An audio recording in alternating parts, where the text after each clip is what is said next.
So the big question is this: how are real estate agents like us, who didn't cheat and take on venture capital and are spending money from our own pockets, how do we compete with these billion-dollar real estate tech companies and iBuyers in a way that lets us bring our services and the things we believe in out into the world and still remain profitable? That's the big question. And on this podcast, we'll give you the answers. Welcome to the iBuyer experiment. Hey, what's up, y'all? All right, Elliot, what's Zoodealio's new jingle? I'm just kidding. Sing it, Sounds Keith. like that. Show me the money. No, That's Keith's what got I it. came up with on the spot. Keith's got it. Here we go. Well, actually, no, got I don't want to 99. give it away. Yeah, I know what it is now. My bad. I did not take the bait. My bad. We've hosted some pretty cool workshops to come learn our programs, and that's the only time I sing I it. feel bad for you, son. Okay. Well, I feel bad for you, son. all I know is if you got Zoodealio, you got 99 problems, but a But listing ain't one. That's right. That's a good right. one. I like that. Feel bad So- for you. And if you'd like to see Keith live in concert, come to one of our workshops. Oh yeah. Yeah, we're excited. We're getting to meet a lot of our subscribers. We're getting to share with them, the inner workings of how the programs are, and it's really been awesome. It's been fun having people in the office Gosh. actually having an in-person event. Yeah. You know what I love about it is there's so many agents that have now said to us like, "Hey, I thought I understood this, but man, I didn't see this angle," and really just how smooth it's working for them, and they're able to put their hands on it metaphorically, and just really diving in, man. I'm telling you, like that's been some of my favorite feedback that we've got is people who thought they had a handle on it, have even made offer requests, had some clients, etc., and now they are really grasping everything. It's So definitely awesome. cool to see them, their eyes wide open when they go, wow, this is a powerful tool, and I get to keep the listing. Wow. Yes. You know what I love? I love the thank yous. I love the individuals that come up to us and say, thank you for doing this. Thank you for taking on these big companies and helping us stay relevant. I cannot tell you how many people have said thank you. And it's humbling because I know that we're all on this mission to keep realtors front and center and integral in the transaction. We've come up with a really cool way to do that. We've also come up with this neat software that allows them to lead generate at such a high capacity. And it's cool when they get it and they see it and they're appreciative. So that's been cool. And you know what, really? You guys smell that? Probably popcorn. Popcorn, it smells so good. I was curious. So I was who's just making popcorn? I was like, it's starting to smell like food in here. Bring in the but- popcorn. Is somebody getting poppy? Someone made popcorn in the office And, and then it smells and amazing. all of us were like, "Hey, is that me?" I No. It smells so good.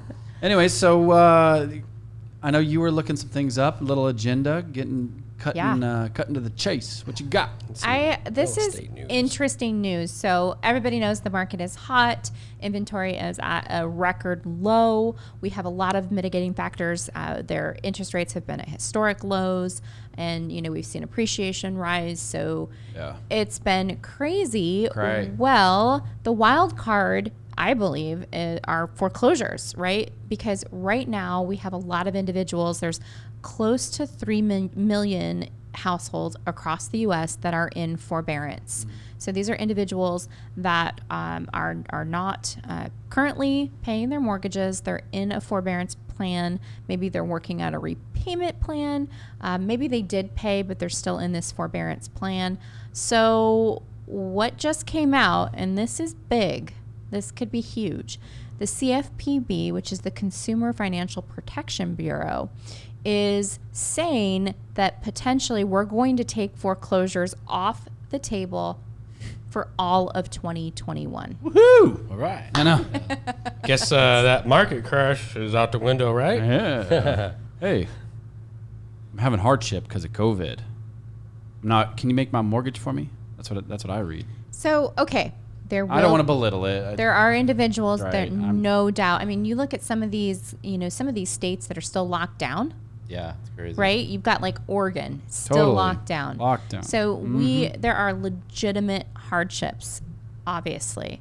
But what's kind of, I think, alarming is we don't really know.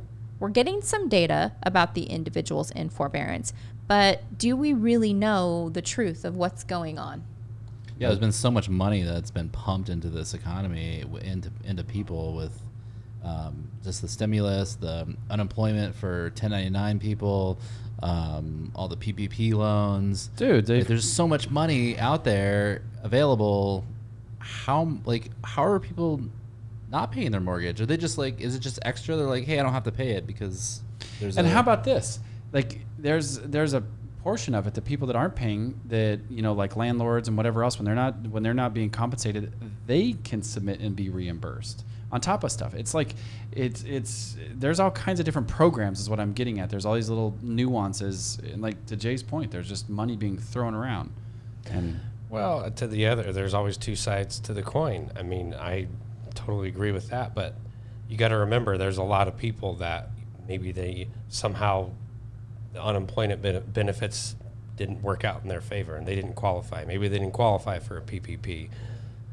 And, you know, what's a $1,200 stimulus? How long is that going to get you by? That's so, right. I mean, yeah, there's no question. The lockdowns are, I think, what is causing potentially these types of things to happen, you know, over anything else. I mean, some of those unemployment weekly claims are the amount of money that some of the states and the federal government is giving is pretty hefty. I mean, when they first started, it was like $600 a week extra on top of what the states were giving. It was like a serious. Well, but it's not. Here's the reality, though. It's probably just not enough. yeah. Well, there It's was a not lot enough. of people that were making over $4,000 a month on unemployment by the time you added in their state and federal. It was nuts. Those are heavy states, though. Yeah, Well, I know, and but so we don't know if those are also the people that weren't paying their mortgages. No, right. But what we Fair. do know, we could make all sorts of assumptions. I guess what we do know is there are homeowners that are in forbearance, and the CFPB is saying that maybe foreclosures are off the table for all of 2021. This would allow servicers to help give the borrowers more time to work out a repayment plan.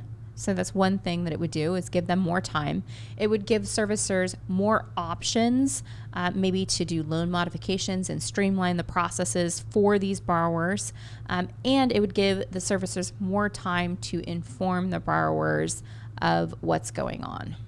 I don't know. It's crazy. I think it's a good thing. I mean, you got to think. Yeah, it's as great a for our real society, estate we market. didn't ask for any of this. We didn't ask for our government to do any of this. Yeah, true. A lot of this stuff is forced upon us, and we're all trying to figure out together. So it's crazy for us to see something like this. But hey, as a bank, what costs more money? Working it out with the borrower or foreclosure? Right. Well, we know that in answer. most cases. yeah. Exactly. And so here's the data. Right now, it looks like at the beginning of March, we had about, I'm sorry, I stand corrected. As of March 21st, we had about 2.5 million homeowners that are still in forbearance across the U.S. That's according to the Mortgage Bankers Association. And they're saying that it's the lowest it's been since the start of the pandemic, which is good. This is good news. So this means that people are coming out of forbearance. They're either they're getting a loan modification, they're coming current, they're working on a repayment plan.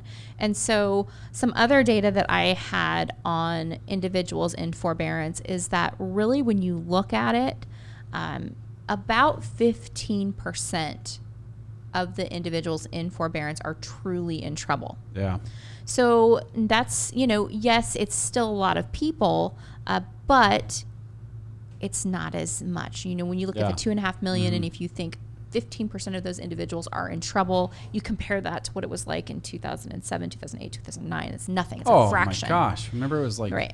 four houses and how or many of those 6 houses out of people- every 10. How many Here's of those people in trouble have a ton of equity? So That's the yeah. next point that I wanted to bring out. So 9 out of 10 of the individuals that are in trouble have at least 11% of equity in their home. all right. So So do if we it's- so really it's not have trash, they're good to go. Exactly. So do we really have a problem? No, I don't. Yes, we do in the sense that yes, individuals are going to have to get out of their homes. They're going to have to either sell them.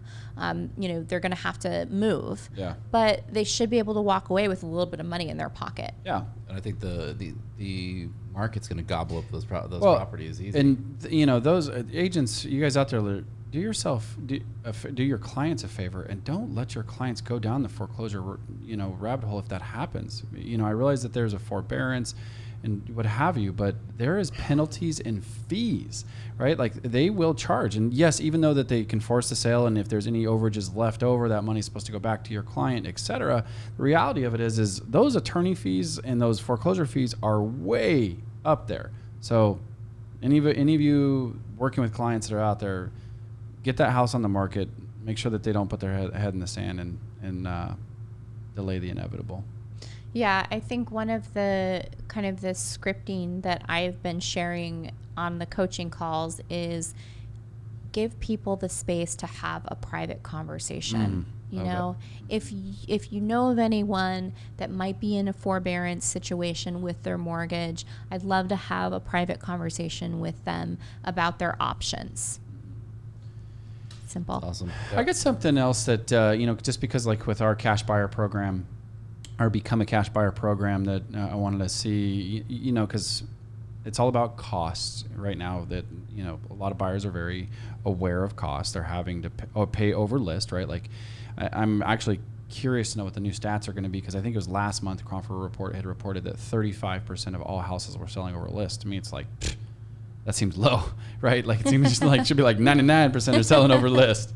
Right. I'm curious what that is. And so with so many buyers having to pay over list price, or like when like almost like lotteries happening for builder situations, which I want to touch on in here in just a second.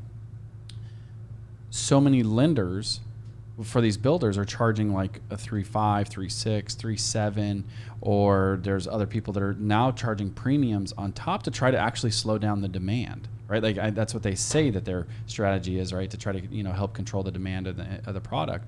But I know that there's some premium pricing going on around these costs, and people having to pay. Like I said, I was just talking to somebody that they lost out in a deal where he offered $40,000 over list price, 21-day close, and they still lost.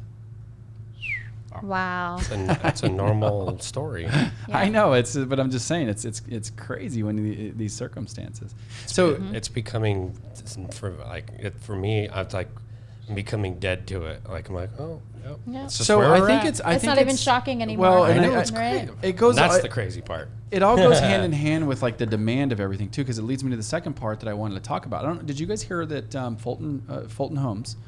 I saw this actually in one of the forums. I would imagine you guys saw this too. And it's not just them. All builders, again, because when they take the draws of the property, they start the permits, they order, they actually have, full on tangible costs that they absorb to start the project. And if the person wants to back out at that point, they can no longer get their earnest deposit back.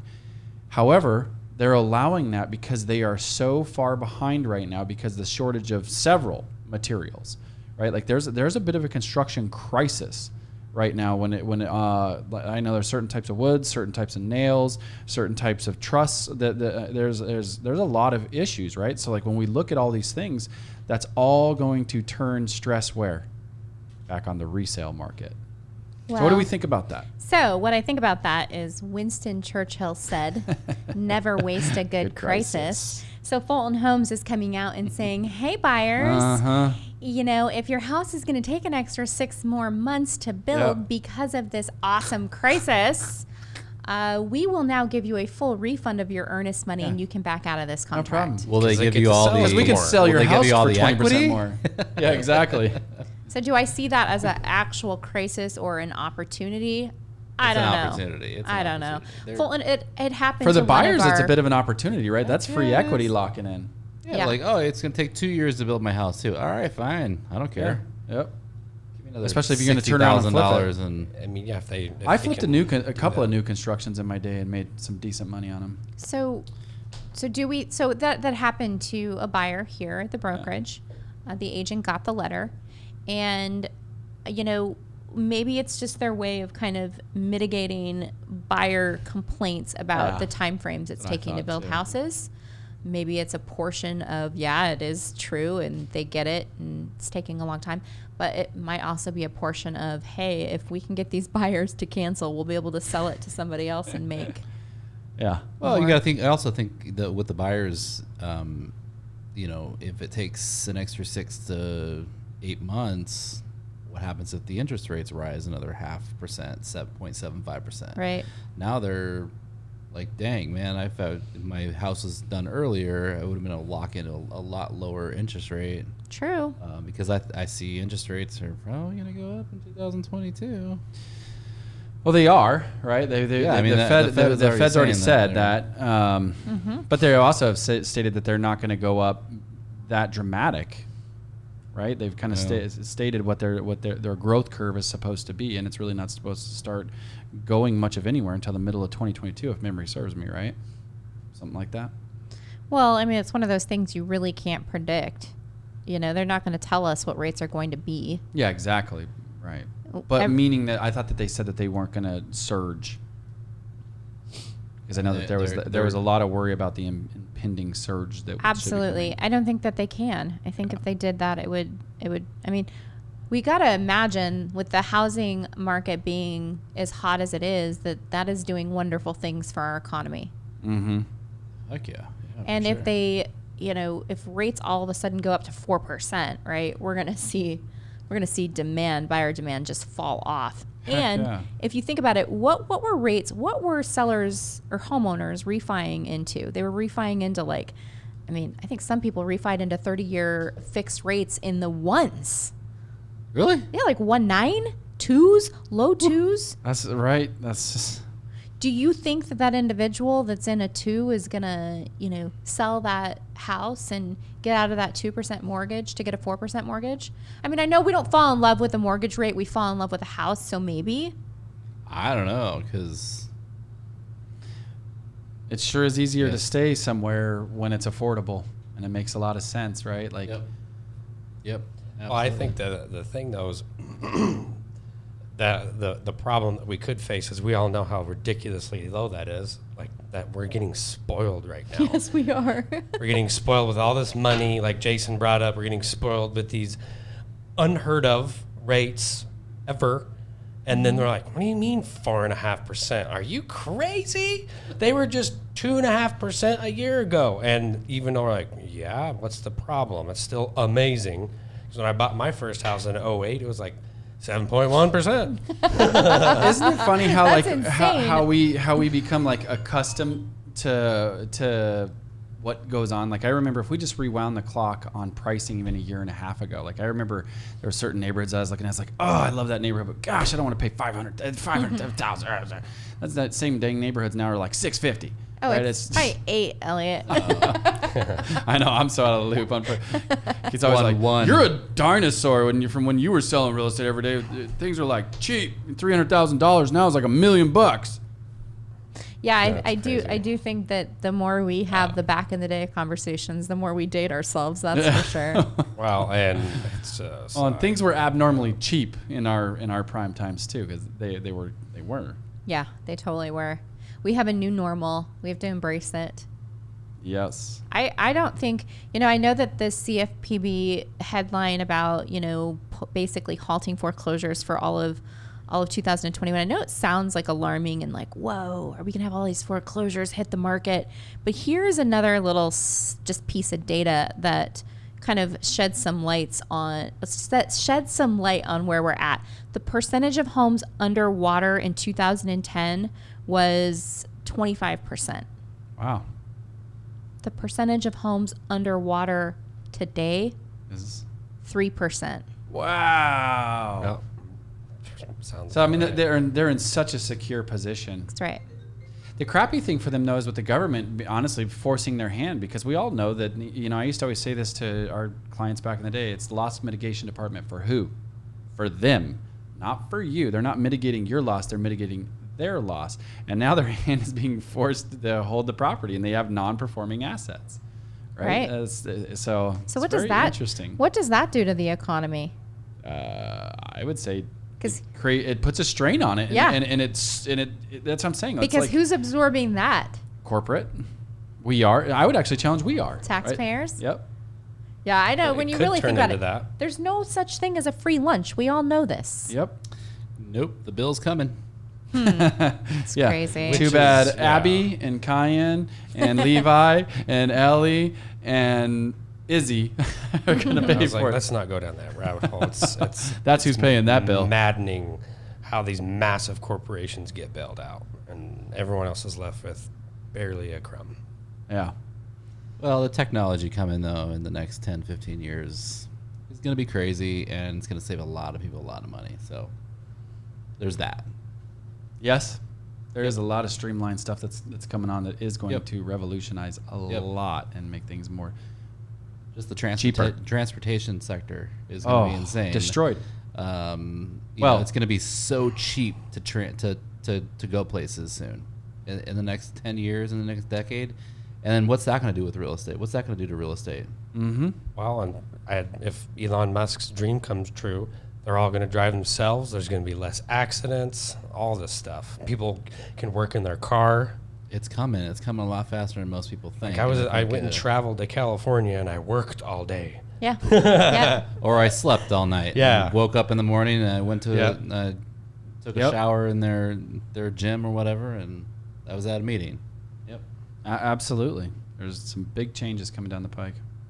Yep. And what's that going to do with real estate? I mean, now I can live 45 minutes an hour away, and it's no big deal, right? Right. Because So you're maybe- not. I can work on my VPO or work on my my valuation while I'm getting to the office, and I got to do that anyways. And Right. Yeah, I wonder if in the last remaining minutes we have here, that's one of my favorite things I love to discuss recently is probably the hopefully appraisals going away, at least from a conventional standpoint, right? Like appraisal waivers are pretty rampant right now, again, because of technology, like Jay was just talking about. It's almost really no longer needed, right? Like, and not only that, I mean, why do we have to hit it to the dollar when the market's fluctuating at 2-3% per a month? Try to That goes out the window. It's superfluous to try to hit a dollar amount. I've had properties not appraised over hundreds of dollars or thousands of dollars, over the in the history of my career, and it's just an unnecessary head banging against the wall experience. because it's done by humans. Yeah, it's So- unnecessary. And But- it's a broken process right now still. Well, I think that a lot of conventional loans are getting appraisal waivers, right? Yes, they are. Yep. I wonder, anyone have any data on that? Yeah, or if any you more do, insight? would love to know. Report it to us. Something we should actually check into and report back in the next podcast. Well, I'm sure a consumer would love that because there's still a lot of people who the property isn't appraising and they're having to not Yep. only pay that above list, they're coming up with that additional Yep. down payment. I had clients that happened to ourselves, and for really the house is worth $454. It's not worth $460. You couldn't find $6,000. That's what I'm saying. I mean, I know if appraiser's listening to this, he'd be like, "Yeah, I couldn't find it," but it's crazy. It Now, is that's crazy the when the archaic market's- process of getting a loan Yeah. right there. When the market's appreciating at multiple percent per a month, it's just ridiculous to make those types of statements. That Right. But on the other hand, it could be something that we look back on, 18 months from now, 3 years from now, and we're thankful for, right? Because, maybe it keeps people in an equity rich position where they have tappable equity. So if we do have some sort of foreclosure, situation on our hands, Yeah. that people, I mean, that's- I don't know. I don't know. It's advantage seller though right now. Well, I 'cause remember when the buyer's having to cough up that cash. Yeah, when you get appraisals for anything, they would go, yeah, it's appraised. Here you go. Here's, Yes. When you knew that- the that appraiser, was it was right. like, oh, we're You going to knew the call this appraiser. appraiser Hey, to do it. Yeah, and you literally Can you get use to give this them a comp? bottle of Crown, and here you go. Yeah, I Yeah. remember those days. Yep. don't criminalize. incriminate yourself. Elliot, I pleads didn't the say fifth. You gave a bottle of I Crown said, to an appraiser? I said Nope, never. I heard of stories. So there's not many stories going on in Inman, but Saturday Night Live's Pete Davidson exits mom's basement and moves into a $1.2 million condo. I saw that. That's how bad the news is right now. It's like that's what's on Inman right now. Yeah. Well, and The 27-year-old Saturday Night Live star has moved out of his mom's basement and into Ooh, the yeah. nearby condo in Staten Island. unfortunately, that's where the negative part of the millennial comes from. There you go. That's awesome. Living in mom's basement. So Even though he's rich. that's all I got right here, guys. So I saw that too. I thought that was funny. That is awesome. I love it. I hope that's the headline for Noah. yeah, yeah, it is. It is gonna be that. All right, guys. Well, thank you for tuning in, and we'll see you again next week on the iBuyer Experiment. Appreciate it. Deuces. See ya. We truly appreciate you taking the time to be with us here today on the iBuyer Experiment podcast. Please remember to like and subscribe so that you're notified when we launch new podcasts. We'll catch you on the next one. Show you the money.